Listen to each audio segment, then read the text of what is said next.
নমস্কার বন্ধুরা, মিনু ছোট রান্নাঘরে সকলকে জানাই স্বাগত। চলে এসেছি আজ একদম সব কিছু গুছিয়ে নিয়ে। আজ বানাবো চিংড়ি মাছ দিয়ে একটা রেসিপি। বাজার থেকে চিংড়ি মাছ নিয়ে এসেছে, অনেকগুলো চিংড়ি মাছ।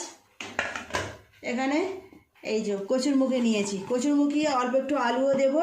কচুরমুখী দিয়ে আলু দিয়ে চিংড়ি মাছ দিয়ে দারুণ স্বাদের একটা রেসিপি বানাবো। এর জন্য লাগবে আদা রসুন কেটে নিয়েছি, একটা টমেটো আর একটা পেঁয়াজও কুচিয়ে নিয়েছি। চিংড়ি মাছগুলো আগে কেটে পরিষ্কার করে নেব, সবজিগুলো কেটে ধুয়ে নিয়ে তারপর রান্নাটা চাপাবো। চিংড়ি মাছগুলো আগে কেটে নেব। চিংড়ি মাছ দিয়ে এইরকম কচুরমুখী তরকারি কিন্তু খেতে খুব ভালো লাগে। ভাতের সঙ্গে, রুটির সঙ্গে, যার সাথেই খান খুবই ভালো লাগবে। চিংড়ি তো যাতেই দেওয়া হবে সেটাই তো খুব সুন্দর স্বাদ হয়, আমরা জানি। এইভাবে আপনারা একবার কচুরমুখী দিয়ে চিংড়ি মাছ দিয়ে রান্না করে দেখবেন, খুব সুন্দর খেতে লাগে। সব চিংড়ি মাছগুলো কেটে নেব, সবজিগুলো কেটে নেব, নিয়ে তারপর রান্নাটা চাপাবো। সব সবজি ভালোভাবে কেটে ধুয়ে পরিষ্কার করে নিয়েছি, এবার রান্নাটা চাপাবো। ঘরে 3টে ইলিশ মাছের লেজা ছিল, তো ভাবলাম আজকে ইলিশ মাছের লেজা ভর্তা করি। অনেক দিন ধরে করার ইচ্ছা, খাওয়ারও ইচ্ছা হয়ে ওঠে না, তো আজকে ভাবলাম করেই নিই।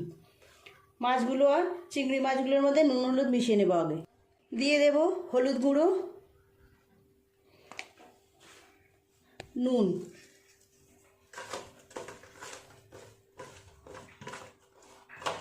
খুব ভালো করে নুন আর হলুদ চিংড়ি মাছ আর ইলিশ মাছের লেজা দুটোর মধ্যে মিশিয়ে নিলাম।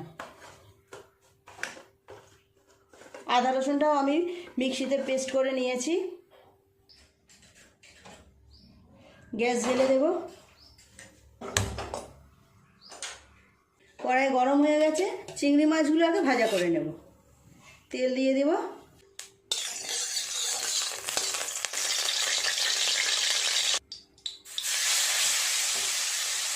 একটু নেড়ে চেড়ে চিংড়ি মাছগুলো ভাজা করে নেব। খুব বেশিক্ষণ ভাজবো না, শক্ত হয়ে যাবে, তাহলে অল্প একটু নাড়লেই হয়ে যাবে। হালকা করে চিংড়ি মাছগুলো নেড়ে চেড়ে নিয়েছি, এবার তুলে নেব।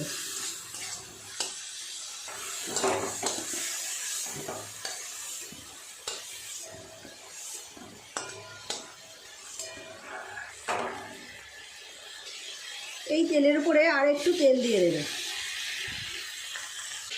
দিয়ে দেবো কেটে ধুয়ে রাখা মুখি কচু বা কচুর মুখি যাই বলুন, আর আলু দিয়ে দেবো। অল্প একটু হলুদ গুঁড়ো, নেড়ে চেড়ে খুব ভালো করে কচুরমুখী আর আলুগুলোকে ভাজা করে নেব। লাল লাল করে ভাজা করব।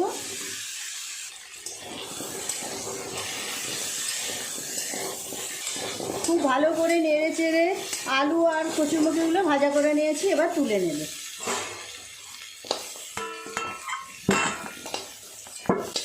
রান্নাটা দেখতেও যেমন হবে, খেতেও সুন্দর হবে। খুব সুন্দর টেস্ট হয় এইভাবে রান্না করলে। কচুরমুখী তো যেভাবেই রান্না করা যায় ভালো লাগে, ঝোলে, শুক্তো, অনেক রকমভাবেই খাওয়া যায়। তো একবার এইভাবে চিংড়ি মাছ দিয়েও করলে দেখবেন বেশ খেতে ভালো লাগবে। অল্প একটু তেল দিয়ে দেব। ফোড়নে দেব একটা শুকনো লঙ্কা, একটা তেজপাতা, দিয়ে দেব পেঁয়াজ কুচি,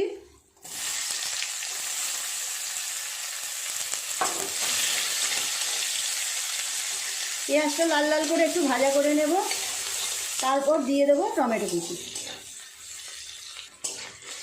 পেঁয়াজটা কিছুটা ভাজা ভাজা হয়ে গেছে, দিয়ে দেবো কুচিয়ে রাখা টমেটো।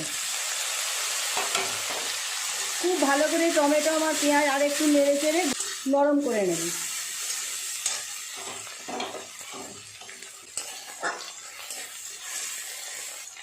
দিয়ে দেব নুন স্বাদ মতো, আরও অল্প একটু দেব। এই সময় নুনটা দিলে টমেটো পেঁয়াজ খুব ভালোভাবে নরম হয়ে যাবে।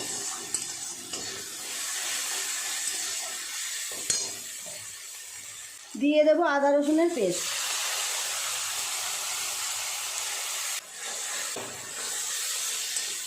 আদা রসুনের কাঁচা গন্ধটা চলে যাওয়া পর্যন্ত একটু নেড়ে নেব, নিয়ে বাকি মশলাগুলো দিয়ে দেব।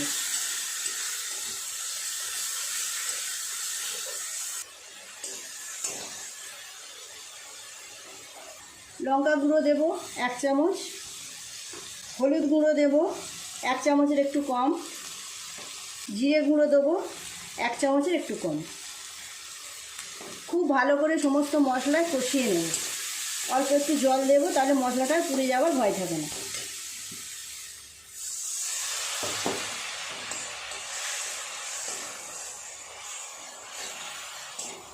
সুন্দর রং আসার জন্য দিয়ে দেবো অল্প একটু কাশ্মীরি লঙ্কার গুঁড়ো।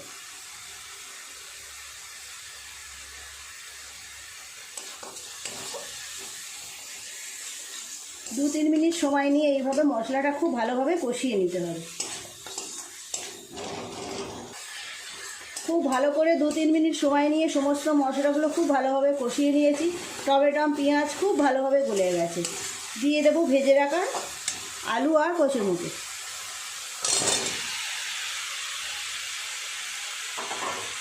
সমস্ত মশলার সাথে সবজিগুলো আরেকটু ভালো করে নেড়ে চেড়ে কষিয়ে নেব। 5-7 মিনিট সময় নিয়ে সমস্ত মশলার সাথে সবজিগুলো এইভাবে কষিয়ে নিয়েছি। দিয়ে দেবো পরিমাণ মতো জল সেদ্ধ হওয়ার জন্য।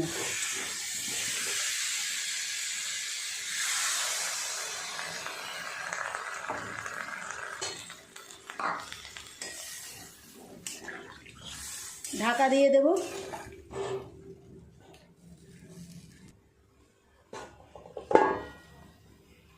ঢাকাটা খুলে এবার দেখব কেমন সেদ্ধ হলো।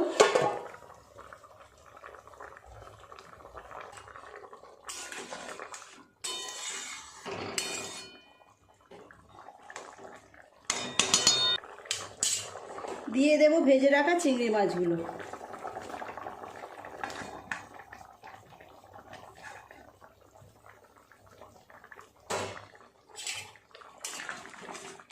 চিংড়ি মাছগুলো দিয়ে দিলাম, আর কিছুক্ষণ ফুটিয়ে নিলেই তৈরি হয়ে যাবে আজকের রেসিপি। চিংড়ি মাছ দিয়ে আরও 5-7 মিনিট ফুটিয়ে নিয়েছি। দিয়ে দেবো অল্প একটু গরম মশলার গুঁড়ো, দিয়ে নামিয়ে নেব। খুব ভালোভাবে সব সেদ্ধ হয়ে গেছে। অল্প একটু গরম মশলার গুঁড়ো দেবো।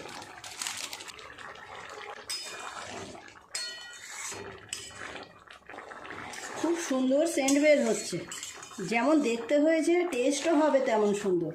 গরম ভাতের সঙ্গে এরকম একটা রেসিপি হলে আর কিছু লাগবেই না। নামিয়ে নেব, হয়ে গেছে।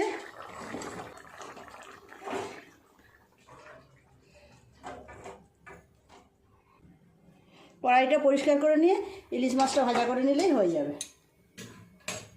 কড়াই পরিষ্কার করে চাপিয়ে দিয়েছি, গরমও হয়ে গেছে। দিয়ে দেব সর্ষের তেল। ইলিশ মাছের লেজা ভর্তা করার জন্য আমি সর্ষের তেল দিলাম। সর্ষের তেলেই মাছটা ভাজবো। খুব অল্প তেল দিয়েছি, ইলিশ মাছ থেকে তো একটু তেল বের হবে, ওই জন্য অল্প করে তেল দিলাম।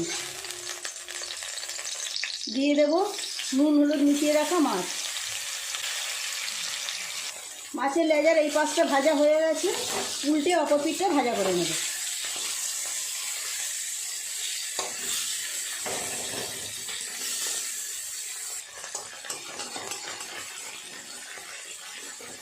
আজ প্রথম খাবো এইরকম ইলিশ মাছের লেজা ভর্তা।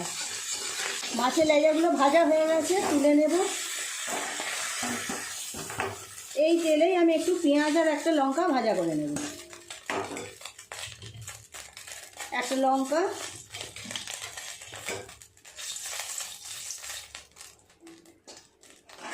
লঙ্কাটা ভাজা হয়ে গেছে, তুলে নেব। দিয়ে দেব কুচিয়ে রাখা পেঁয়াজ। পেঁয়াজটা অল্প করে ভাজবো।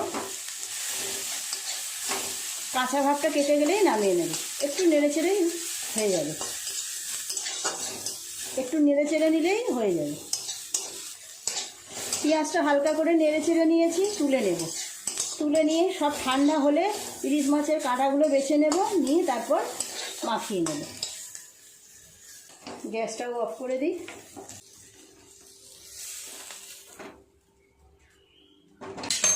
ঠান্ডা না হলে মাছগুলো থেকে কাঁটা বাছা যাবে না, ঠান্ডা হোক।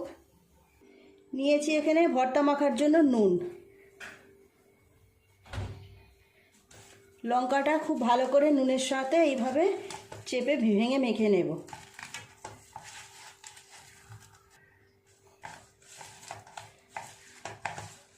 খুব ভালো করে এইভাবে চেপে চেপে মাখিয়ে নেব। পেঁয়াজটাও অনেকটা নরম হয়ে যাবে। দিয়ে দেব সর্ষের তেল, অল্পই দেব। আমি মাছ পেঁয়াজগুলো ভেজেছি আগে সর্ষের তেলে, অল্প একটু তেল দেব।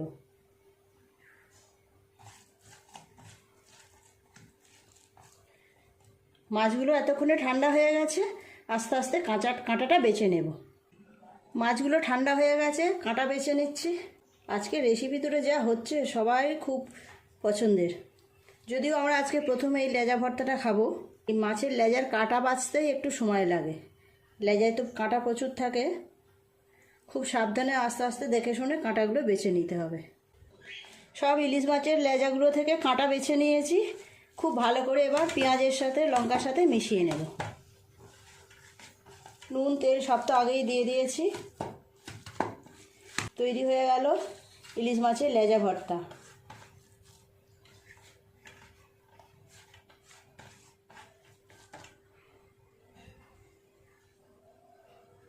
অন্য একটা জায়গায় তুলে নেব।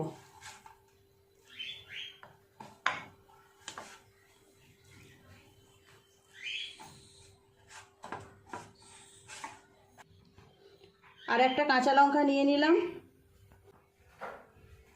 তৈরি হয়ে গেল আজকের দারুণ স্বাদের দুটো রেসিপি, ইলিশ মাছের লেজা ভর্তা আর কচুরমুখী চিংড়ি আলু দিয়ে দারুণ স্বাদের একটা রেসিপি। দুটো রেসিপি খুবই সবার পছন্দের, দারুণ সুন্দর দেখতেও হয়েছে, খেতেও হবে দারুণ। প্লিজ বন্ধুরা আজকের রেসিপিগুলো কেমন লাগলো কমেন্ট করে জানাবেন। ভালো লাগলে একটা লাইক করে দেবেন, চ্যানেলটিকে সাবস্ক্রাইব করে পাশে বেল ঘন্টিটা ক্লিক করে দেবেন। তাহলে যখনই আমি নতুন কোনো ভিডিও আপলোড করব তার সাথে সাথে সবার আগে আপনার নোটিফিকেশনে পৌঁছে যাবে। সবাই খুব ভালো থাকবেন, দেখা হচ্ছে পরের দিন নতুন কোনো ভিডিওর সাথে। নমস্কার।